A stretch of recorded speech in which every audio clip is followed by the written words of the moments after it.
आपलं फिजिक्सचं 4th chapter thermodynamics सुरू आहे.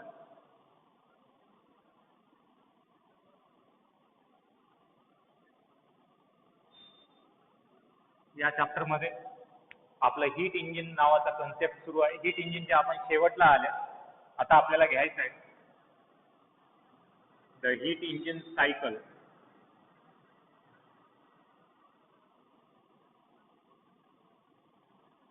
The heat engine cycle and PV diagram.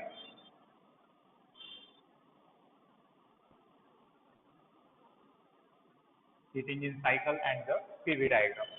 Heat engine cycle and the PV diagram concept घेण्याआधी आतापर्यंत heat इंजिनचे concept कुठपर्यंत झाले? आपले हीट इंजिनचं एफिशियन्सी पर्यंत झालेलं आहे. efficiency is the ratio of output in terms of work done and input in terms of heat absorbed, that is QH. आपल्याला वर्क डनचा फॉर्म्युला आहे QH minus QC divided by QH. हे जर separately divide केलं 1 minus mod of QC divided by QH. लक्षात असू द्या, where QC is heat rejected by the working substance and QH is heat absorbed by the working substance. Efficiency maximum कधी येईल किंवा जास्त कधी राहील? जर हे रेशिओ जर लहान आला, QC upon QH चा जर रेशिओ लहान आला, जेवढा हे रेशिओ लहान राहते तेवढी एफिशियन्सी जास्त राहते. जेवढा हे रेशिओ लहान तेवढी एफिशियन्सी जास्त. कशामुळं? 1 मधून काही ना काही किंमत सबट्रॅक्ट व्हायली. जर लहान किंमत जर सबट्रॅक्ट झाली तर उत्तर मोठाच येणार ना. आणि एफिशियन्सी 1 कधी येईल? फॉर आयडियल हीट इंजिनचा येते. आयडियल हीट इंजिनसाठी एफिशियन्सी 1 येते. एफिशियन्सी 1 येण्यासाठी आपल्याला QC 0 पाहिजे. QC काय पाहिजे? 0. QC जर 0 झालं, 0 अपॉन एनिथिंग 0 होईल. 1 मायनस 0 या जागी आपल्याला 1 मिळेल.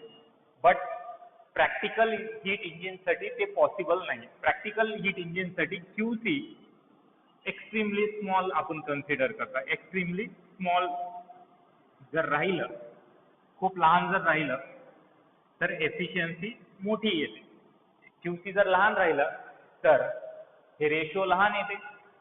1 मधून लहान व्हॅल्यू सबट्रॅक्ट होते तर एफिशियन्सी आपल्याला मोठी मिळून जाते. आणि लक्षात असू द्या, एफिशियन्सीला युनिट्स आणि डायमेन्शन्स नाहीत, कारण इथं जे QC QH आहे, इथं वर्क डन QH आहे, या सगळ्यांचे युनिट सेम राहतात. जूल, SI युनिट यांचं जूल येते, हीटचं आणि वर्क डनचं. हे झालं एफिशियन्सी. यानंतर heat engine cycle and the PV डायग्रामचा कन्सेप्ट आपल्याला घ्यायचा आहे. तुम्हाला जर माहित आहे हीट इंजिन काय, हे specific sequence of operations heat engine मध्ये होतात. Specific sequence of the operations. आणि आपल्याला हीट इंजिनच्या थेरोटिकल पॉइंट मध्ये मी सांगलेलंच आहे, हीट इंजिन थर्मोडायनॅमिकच्या सायक्लिक प्रोसेस या कन्सेप्टवर डिपेंड करते. आता थर्मोडायनॅमिकचा कोणताही प्रोसेस राहू द्या, सायक्लिक राहू द्या किंवा नॉन सायक्लिक राहू द्या, कसाही प्रोसेस राहू द्या, थर्मोडायनॅमिक चेंज, प्रोसेस म्हणजे चेंज. थर्मोडायनॅमिक चेंज किंवा प्रोसेस आपण PV डायग्रामनं दर्शवू शकता, PV डायग्रामनं दाखवू शकता. हीट इंजिन सुद्धा एक थर्मोडायनॅमिक प्रोसेस आहे, त्याच कन्सेप्टवर डिपेंड करते. तर आपण हीट इंजिनचा सुद्धा आपण PV डायग्राम ड्रॉ करू शकता. हीट इंजिन कशा प्रकारे वर्क करते, काही नाही, त्याचा PV डायग्राम ड्रॉ करून एक्सप्लेनेशन देऊ शकता. फक्त इथे हीट इंजिन सायकल याच्यामुळे आलंय की हीट इंजिन सायक्लिक प्रोसेसवर डिपेंड करते. तर याचा PV डायग्राम सुद्धा एक सायक्लिकच येईल, एक लूप येईल आणि त्याच्या बेसिसवरच आपल्याला वर्क डन काढता येईल त्या लूपनं. तर फॉर्म्युला वर्क डनचा तर आहेच आपल्याकडे, तर पण ग्राफिकली सुद्धा आपण वर्क डन काढू शकता. आता कोणतीही हीट इंजिन म्हणल्यानंतर जनरल हीट इंजिन लक्षात असू द्या 3 बेसिक स्टेप्सवर डिपेंड करते. पहिला स्टेप काय आहे? वर्किंग सबस्टन्स हीट अब्सॉर्ब करायचा, तिथं वर्क डन वगैरे काही होईना, लक्षात असू द्या. दुसऱ्या स्टेपमध्ये ते वर्किंग सबस्टन्स काही ना काही वर्क डन करते. तिसऱ्या स्टेपमध्ये जे हीट उरते त्याला रिजेक्ट करून टाकते सिंकमध्ये. तर हे हीट इंजिनचा जनरल प्रोसिजर आहे, जनरल हीट इंजिनचा वर्किंग प्रोसिजर. आता आपण PV डायग्राम बघू. PV डायग्राम मी इथे ड्रॉ करतो.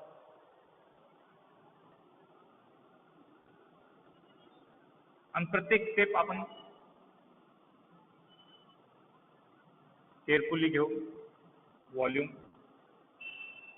एक्स ऍक्सिस कडे व्हॉल्यूम आहे, वाय ऍक्सिसला प्रेशर. जनरल हीट इंजिनचा पीबी डायग्राम आहे. वेगवेगळ्या हीट इंजिन्सचे वेगवेगळ्या हीट इंजिन्समध्ये खूप प्रकार आहेत. रेफ्रिजरेटर एक हीट इंजिन आहे, हीट पंप आहे, समोर जाऊन आपण शिकणारच आहात. त्यांचे पीबी डायग्राम थोडे वेगवेगळे येतात.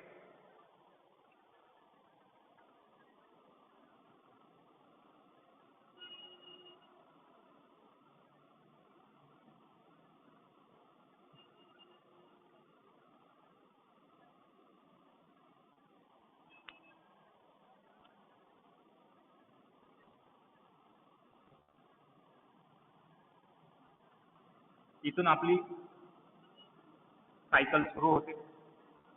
ए टू बी हे एक प्रोसेस झालं, बी टू सी एक process, C to D, D to A, अशा प्रकारे सायकल कंप्लीट होते.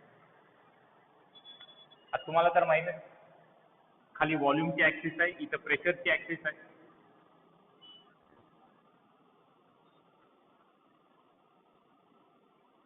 हे जे प्रेशर आहे आणि हे आहे व्हॉल्यूम. तुम्हाला माहिती आहे, असं जातो तर प्रेशर काय होते, जर वर चाललो मी या ऍक्सिसवर तर प्रेशर इन्क्रीज होते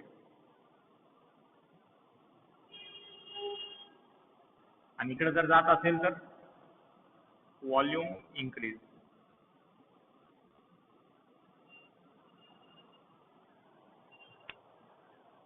आणि याचंच एक्सप्लेनेशन मी एक सिलेंडर सुद्धा इथे लगेच ड्रॉ करतो.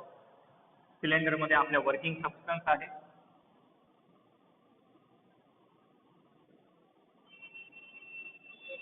एक सिलेंडर आहे ज्याच्यामध्ये आपला वर्किंग सबस्टन्स आहे, म्हणजे सिस्टम.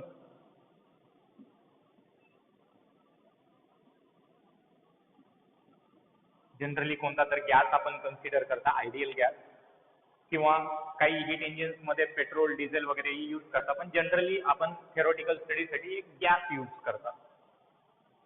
एक सिलेंडर घेतलो, त्याला मासलेस, फ्रिक्शनलेस आणि मुव्हेबल पिस्टन अटॅच केलो मी, आणि इथे एक पीव्ही डायग्राम ड्रॉ केलो. आपली जे सायक्लिक प्रोसेस आहे ए पॉइंट पासून सुरू होते.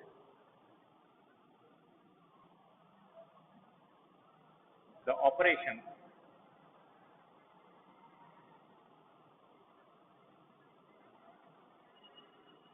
of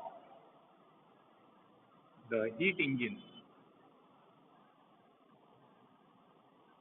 the operation of the heat engine starts from point A, from point A in the PV diagram. In the PV diagram लिहू शकता, in PV diagram. आता पॉइंट ए ला काय व्हायला लक्षात असू द्या. सुरूला काय आहे, पहिली स्टेप काय आहे, वर्किंग सबस्टन्स हीट अब्सॉर्ब करते from the reservoir, hot reservoir. तुम्ही पीव्ही डायग्राम, आपला एनर्जी फ्लो डायग्राम लक्षात असेल तुम्हाला हीट इंजिनचा, तेही इथे मी ड्रॉ करतो. जनरलाइज डायग्राम ड्रॉ केलो. ही आहे हॉट रिझर्वायर, कोल्ड रिझर्वायर, आपली हीट इंजिन. याला सिस्टम ही म्हणू शकता आपण. इथून QH एवढं हीट इंजिन अब्सॉर्ब करते, त्याच्यामधलं काही वर्क डन होते, बाकीचं इकडे जाते QP, heat rejected to the cold reservoir. Working substance काय करते, आता हीट अब्सॉर्ब करते. हीट अब्सॉर्ब करते वेळेस कंडिशन्स काय आहेत लक्षात ठेवा. ऍट द कॉन्स्टंट व्हॉल्यूम, हे ग्राफ बघितल्यानंतर ए टू बी चा लक्षात येते की व्हॉल्यूम कॉन्स्टंट आहे. हे व्हॉल्यूम ऍक्सिस आहे. व्हॉल्यूम ऍक्सिसला हे लाईन परपेंडिक्युलर आहे. याचा अर्थ काय, व्हॉल्यूम कॉन्स्टंट आहे. व्हॉल्यूम कॉन्स्टंट आहे, हीट अब्सॉर्ब करायला. मीन वाईल प्रेशर काय व्हायला आहे, इन्क्रीज व्हायला आहे. At constant volume pressure is increasing. Pressure increase व्हायला आहे, याचा अर्थ त्या सिस्टमचा, हीट इंजिनचा टेम्परेचर इन्क्रीज होते आणि टेम्परेचर इन्क्रीज झाला याचा अर्थ काय, त्याची इंटरनल एनर्जी सुद्धा इन्क्रीज होईल. आता सिस्टम मध्ये बघा, सिस्टम काय करायलाय, वर्किंग सबस्टन्स काय करायलाय, हीट अब्सॉर्ब करायलाय ॲट कॉन्स्टंट व्हॉल्यूम. जर हीट अब्सॉर्ब केल्यानंतर त्याची प्रेशर अल्टिमेटली इन्क्रीज होते, प्रेशर इन्क्रीज होते, त्याचा टेम्परेचर इन्क्रीज होते, टेम्परेचरवर इंटरनल एनर्जी डिपेंड असते, इंटरनल एनर्जी सुद्धा इन्क्रीज होते. ए टू बी या प्रोसेसमध्ये तेवढं आपण इथं लिहून घेऊ. The working substance, the working substance absorbs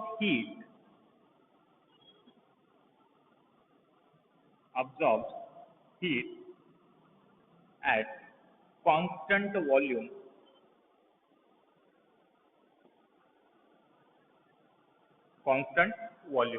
its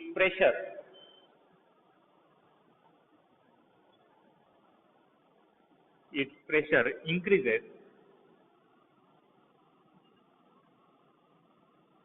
from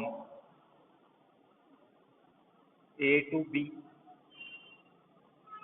pressure सुरूला ए होतं, आता कुठं आलंय, बी या पोझिशनला आलंय, प्रेशर इन्क्रीज झालंय.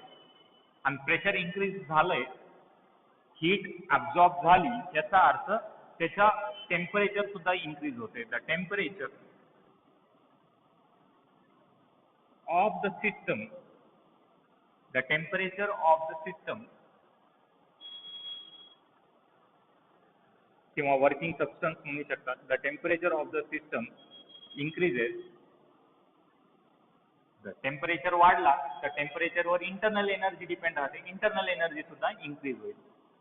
Therefore it's internal energy